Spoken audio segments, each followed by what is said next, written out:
Ramazan bir musulmonga nisbatan mo'l-usul oydir. Biz bugungi suhbatimizda mushu oydagi eng go'zal amallar haqida to'xtalamiz. Birinchi, ro'za tutish. Farz ro'za mushu oyga xosdir. Bu oyda ro'za tutishning farz bo'lishi barchamiz bilganimizdek Ramazonda Qur'on Karimning nozil bo'lganligi bilan zich munosabatlikdir. Ikkinchi, tarovih namozi.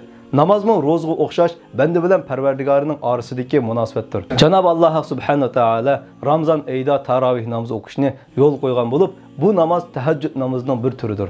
Payg'ambar sallallohu alayhi va sallam bu namozni Ramazonda masjid o'qiganda sahobalarmi Rasulullohga ergishib o'qishgan. Keyincha musulmonlar Rasulullohni ulgu qilib, bu namozni jamoat shaklida masjidda o'qishga odatlangan. Shunga tarovih namozi Ramazon oyiga xos, shuar xarakterlik nafl ibodat bo'lib qolgan. 3-chi, etikafda o'tirish. Bu oyda qilinadigan 3-chi ibodat bo'lsa, etikafda o'tirishdir. Etikafda o'tirish deganimiz musulmon kishining o'zini faqat Alloh taolaning taatiga ajratib, Allohning o'ylari bo'lgan masjidlarning birida muqim turishni niyat qilishdan iboratdir. Bu ibodat orqali inson ruhiy tarafdan chiniqib, moddiy taraf va uning jozibaligidan ustun kelishga, taat ibodatlarga o'zini ko'ndirib, dunyoning har xil havaslaridan yiroq turishga qodir bo'ladi. Bu muhim sunnatning kishilarimiz orasida tashlanib qolganligi haqiqatan afsuslanarli ishlarning biridir. Shunga imkoniyat tepilgan taqdirda Payg'ambar sallallohu alayhi vasallamning bu sunnatini yashartishimiz, bu ibodatdan qo'lga keladigan Janobi Allohning in'omlaridan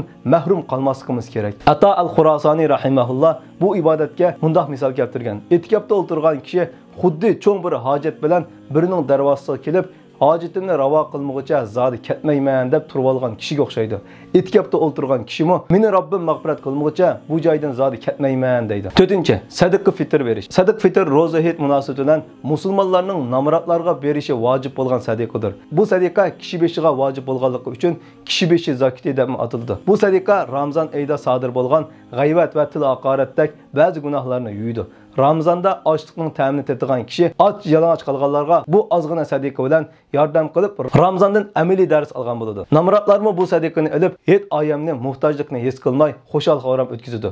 5-chi, mol-mulkning yillik zakatini berish. Ramazonda qilinishi afzal bo'lgan ibodatlarning yana bir bo'lsa, mol-mulkning zakatini berish. Chunki bu oyda qilingan solih amal ibodatlarga Alloh taolo hassilab ajr savob ato qiladi. Zakat miqdori boy kishilarga har yili 2,5% miqdorida belgilangan bo'lib, buni musulmonlar Ramazon oyida berib odatlangan. Biz yuqorida aytib o'tganimizdek, Hijriya yilnomasi islom faoliyatlarining vaqtini bekitishda asos qilinganligi uchun zakat berganda Hijriya yilnomasiga tayanmay, milodiya yilnomasi bo'yicha bergan taqdirda har 33 yilda bir yilning zakatini kam ado qilgan bo'ladi.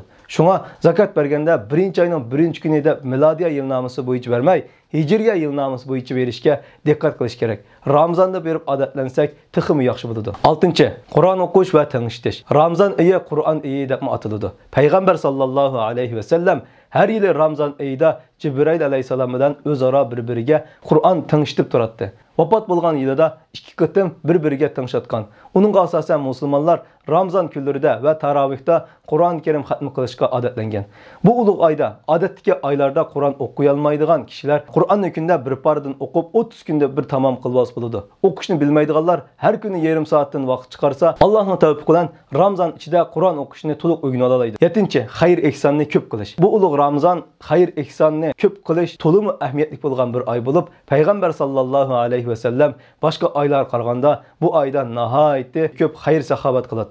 Shunga boshqalarni iftorlatib o'lish, kambag'allarga yordam qilish va yo'qlash, shundaqla sil rahim qatorliqlarni ko'p qilib, bu fursatni qo'ldan bermaslikka tirish lozim. 8-chi, yomon illat va odatlardan qutulish. Ramazon barliq yomon odat va illatlarni, shundaqla gunoh ishlarni tashlash va ulardan uzil-kesil qutulishning muhim fursatidir. Bu bir oy jarayonida tamok chekish, aroq ichish, tillishish, haqoratli so'zlarni ishiltish, g'ayvat qilish, gumon qilish, naqshi muzika anglash, televizorni ko'p ko'rish, tomoqni ko'p yeyish qatorliqlarga o'xshash yomon odatlarni tashlay olgan taqdirda ulardan to'liq ajrab ketgili bo'ladi. Albatta, ro'za tutgan kishi o'zini yetildirishni va texmi kamolat yetishni ko'zlaydi.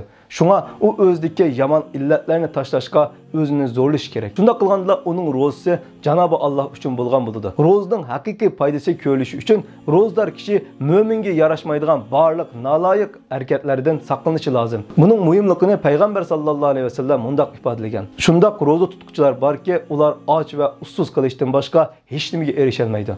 Ham kechicha uxlamay ibodat qiladigan shunday kishilar borki, ular uyqusini tark etishdan boshqa hech nimaga erisholmaydi. Demak, ro'zdor degan yemak, ichmak, shundaqla nachar so'z va ish-harakatlardan o'zini tutib olgan, tilini gap to'chish va g'aybat qilish va yolg'on yovdoq so'zlarni qilishdan tutib olgan, qo'lini harom pul tepish va boshqalarga azar berishdan tutib olgan, putini yomon yo'lga mingishdan, buzuqchilik qilishdan tutib olgan kishidir. Shunga arab tilida savm, siyam degan kalimalar tutush degan ma'noni bildiradi.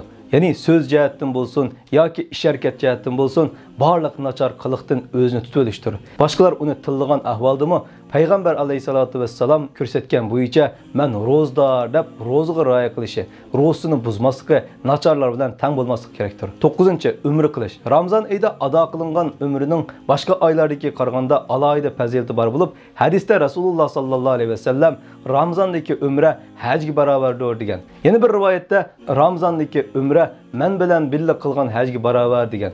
Bu fazilat Ramazon oyining fazilati va sharfidan kelgan. Gerçi bundaq umra savob jihatdan shundaq hajga barobar bo'lsa-mu, lekin farz haj buning bilan gadandan saqit bo'lmaydi. Vallohu a'lam.